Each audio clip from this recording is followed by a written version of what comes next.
I mean, the other day we had a delegation here from the State Department, talking to the opposition and so on, finding out the CIO they weren't properly informed that they were here. You mustn't keep secrets from the CIO. If you do, you're going to be investigated because they're suspicious. So these three State Department were then, they attempted to stop them on the Lomagundi road when they were going back to the American embassy. And it was a terrifying experience. 3 unmarked cars block you in on the road, and the driver, the US embassy driver, is trained now to handle that. He gets away, he drives to the embassy, they pursue him. He drives through the gates and they lock the gates behind him. They put those 3 staffers on a plane guarded by US Marines. Can you imagine what that does in Washington? You know, and that's the kind of thing that just should not happen. It should not happen. And the Director General Moyo,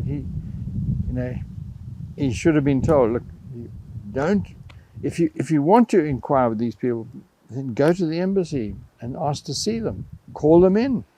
But you don't try and stop them on the Lomagundi road with 3 unmarked vehicles. Please. And you know, the State Department looks at that and they says, you want us to lift Zadira? What have you done? You're still behaving like a delinquent. You know? And you speak to any international ambassador here with a heart for Zimbabwe, and he just says, you know, what can we do? How can we stop these kind of silly? Because that has no economic implications whatsoever, but it has political implications and it increases our isolation.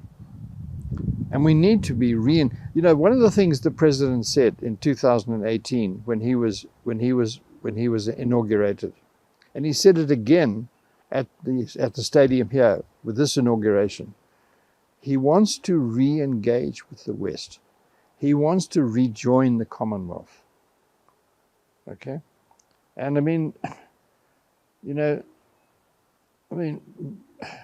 Britain 2 years ago, a year ago, was saying there's no grounds on which we can permit you to come back into the Commonwealth. On what grounds?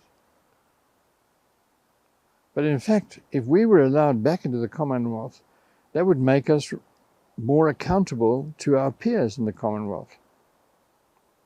There are 52 countries. The Harare Declaration was negotiated here.